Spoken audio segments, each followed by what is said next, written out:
This is a company that filed for Chapter 11 twice, I think, over the course of the last year. What were they trying to engineer here, and how much was a countervailing force what's been happening in the Middle East and the knock-on effect of fuel prices going up as much as they have? Yeah, really, Spirit had been having problems for a while. Frontier had approached them and looked to purchase Spirit, and that deal came apart as JetBlue stepped in the way to take the airline. JetBlue won that competition, and after that came apart due to antitrust issues, Spirit really appeared to be, a bit listless, and the business started to deteriorate. The U.S. industry really looks to us like it has too much capacity. So I think, fares were a challenge. You don't bring enough revenue in, obviously, you can't make profit. And this was all happening really before fuel prices spiked due to the war. And when fuel prices spiked due to the war, especially here in winter season, which is low demand season, we really didn't think Spirit had long to live. And that's ultimately what happened. I think that it's probably a good reason, or the best reason why I don't know that a bailout was really appropriate here, because it looked like the market already had too much capacity before the war, and Spirit was already having problems before fuel spiked. We're going to get into the politics of that bailout conversation in just a moment, George, but let me ask you a little bit more about that potential merger between JetBlue and Spirit. So that was struck down by a judge. I think there's a lot of criticism, particularly on the right, of that happening. Walk us through the rationale for that. Why didn't that deal come to fruition? Why wasn't it consummated?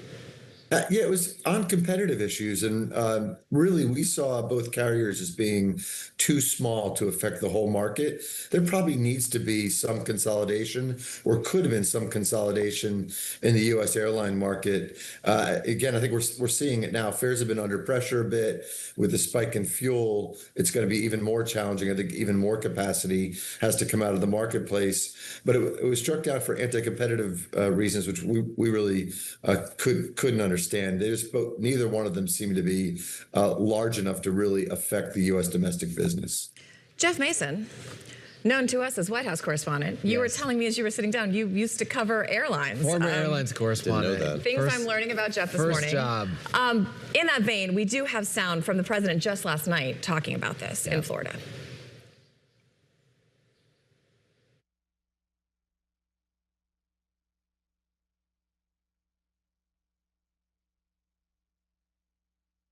It's one of those things that we'll do it or we won't. We'll have something for you today or tomorrow. We helped out Intel, and we ended up making $40 billion. So we're looking at Spirit, different kind of a thing. But we're looking at Spirit. If we can help them, we will. But we have to come first. We're first. It's America first. So why did the president want to get involved here, and what made it fall apart? A couple of different things. I mean, number one, the president likes good deals, as you heard him just say, and that sounds like that's one of the primary reasons why it fell apart.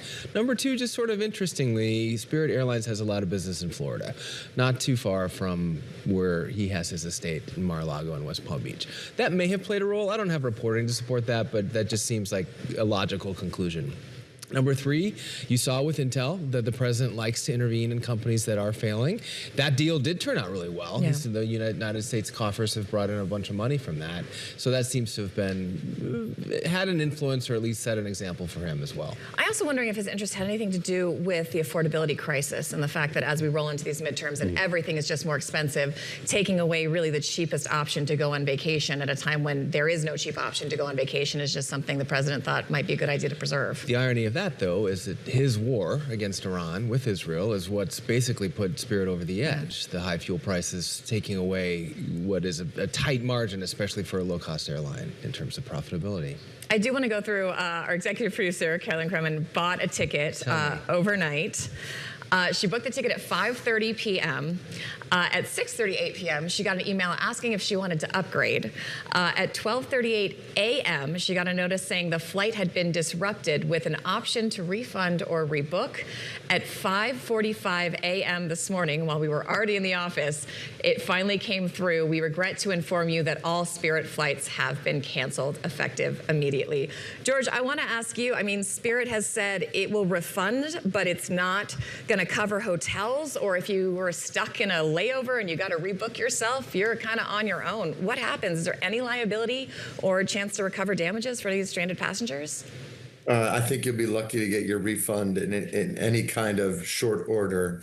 And yes, I think everything else you're never going to see any reimbursement for the inconvenience that occurred to you. It is probably good to note that we looked last night at what Spirit had on the schedule for 2Q and 3Q, which is usually about as far out as airline schedule. They're less than 2% of the U.S. and Caribbean marketplace. So it's not going to be, it's a big effect that happened to you, not going to be a huge effect in the market. I'm going to assume Carolyn didn't use her debit card, so maybe the credit card company will step in here. But George, let me ask you a bit about how other carriers are going to react. In light of this, we heard from Sean Duffy, the Transportation Secretary, some encouragement that other carriers are going to maybe reduce their fares for these passengers who are stranded. What customarily happens in a moment like this, bearing in mind we haven't seen an airline fail here in many years? Yeah, I mean, I think the other carriers are going to operate in their financial best interest, right? And so I think they'll want to pick up customers. They'd like to pick up a loyal customer. That's not typically what you get out of these low-cost carriers like Frontier and Spirit, right? This is not those those well-heeled folks that are filling the loyalty program at Delta. So they may provide small incentives to try to bring them over. But my guess is they're going to act largely in their financial interest. It's a very challenging market right now, right? Fares have moved, fuel has moved twice, it's doubled, and the airlines have to recoup that in order to stay profitable. None of them will be as profitable in 2Q, if you believe their guidance, as they were in the last 2Q. So they're really scraping to try to find ways to boost fares, boost revenues. And I think they'll use the opportunity to increase fares. Looking at this sector, looking at these ultra low-cost carriers, there was this meeting in Washington, I think about a week and a half ago, with the Transportation Secretary. So you had the CEOs of Allegiant and Frontier and Sun Country going to Washington to make their case. What does that say to you about the health of this sector broadly? Yes, Spirit's a unique case. It was dealing with issues for a much longer time, as we've been discussing here, George. But some of the pressures that were brought to bear on Spirit are shared by a lot of these other carriers. Yeah, it's a very challenged business in the U.S. And so first, ultra low cost is, I sort of equate it to like a Ryanair type airline in Europe. Doesn't seem to have taken off as well in the U.S. And lately, the dynamic in the market is very challenging, right? Because if you look at the big full service carriers, you look at United and Delta especially, the way they're running their business right now is they have these big premium programs where they give their loyal customers, they have a credit card, they buy their dinners and they buy their groceries on that card, and the airline sells miles to the credit card company and generates a bunch of revenue on that, right? Delta makes some $4 billion or so a year on that. Then they use premium, front cabin, extra leg room, all kinds of crazy things to boost revenue. And remember, in the back of all of their airplanes, I tell people, is a little Spirit Airlines or a little Frontier.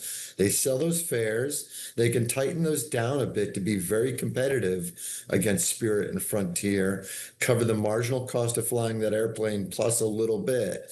If they fill the airplane 90, 100%, they get great efficiencies. They've subsidized a bit of the back of the airplane, and they're taking Spirit and Frontier sort of, they're hurting them in the marketplace. So in the U.S., because we don't see this dynamic in Europe and other parts of the world, they don't have the credit card fees that they can count on in other parts of the world. In the U.S., I think this model is getting very challenging. And so I think that we're going to have to see a slim down in those low-cost carriers in the U.S., I think, in order to keep them viable. Jeff, I want to ask you about Sean Duffy and the Transportation Department under this administration versus the last administration. We saw Pete Buttigieg very aggressive with airlines, with passenger rights, with things like that. Has this administration pushed back as much with airlines? They seem to generally not like regulations. So where do we stand with all that? I think that's true, although I think it's also not consistent with what one would normally have thought of as conservative political values to be intervening in the marketplace at all. And that's one reason why you saw Ted Cruz being pretty critical of this potential government bailout, and kind of strange bedfellows with Elizabeth Warren, who is not conservative, who was also saying, what is the U.S. going going to get out of this bailout. So certainly, I don't think they would want to compare themselves to the Biden administration. That said, there's been some criticism, as George was mentioning, from the right about the fact that it was the Biden administration that knocked down Spirit's proposed merger on antitrust reasons. The other thing, as long as we're talking airlines, if I can geek out a little bit about airlines and Ryanair. We'll allow it. I appreciate we'll allow that. it, Jeff. George was talking about Ryanair, and I covered the rise of Ryanair in Europe in the early 2000s, and it is a totally different model. Europe, people jump from one country to another. The tourists, particularly in Germany, jump over to Italy, jump over here. The UK, too, when I was there in 2005, as a really broke student, I got like a 40-pound ticket to Italy. I was going to say, you probably could have gotten one for £5. I mean, that was the model for Ryanair, and they just get butts and seats. That's what they say. Just fill those airplanes with people who are paying low fares, but increasing traffic and getting a lot of people into the plane. And that's just a different model in the U.S. Jeff, let me ask you, pick up on something you said just a moment ago, which is the president's appetite for making deals like this one. My sense is it would have been a $500 billion investment and $500 million investment, excuse me, and then there would have been these warrants for ownership of the airline if they came through the bankruptcy.